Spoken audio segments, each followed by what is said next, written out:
खबर NEET paper leak से जुड़ी हुई बताते चले। सीबीआई ने 13 मुलजिमीन को रिमांड पर ले लिया है। सीबीआई ने हाईकोर्ट में रिमांड के लिए अर्जी लगाई थी और पहले बिहार पुलिस की रिमांड पर थे मुलजिम और अब सीबीआई की रिमांड पर चले गए हैं। तो नीट पेपर लीक को लेकर लगातार कार्रवाइयां देखने को मिल रही हैं।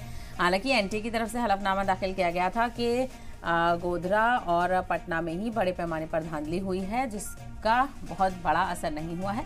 लेकिन ऐसे में पटना में लगातार कार्रवाइयां देखने को मिल रही हैं और इसी के चलते आपको बताते चले सीबीआई की तरफ से भी जांच की जा रही है। सीबीआई ने नीट पेपर लीक मामले से जुड़े 13 मुलजिमीन को रिमांड पर लिया है।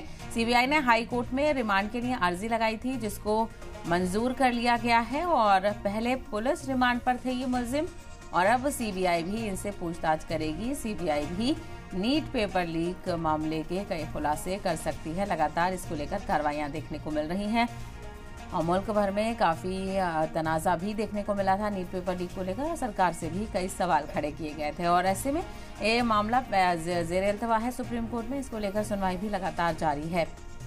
तो एनटीए की तरफ से भी हलफनामा दाखिल किया गया है, तो दूसरी तरफ सीबीआई की तरफ से कार्रवाई लगातार जारी है और 13 मुलजिमीन को रिमांड पर लिया गया है, जिनसे पूछताछ में कई खुलासे सामने आने का इम्कान है।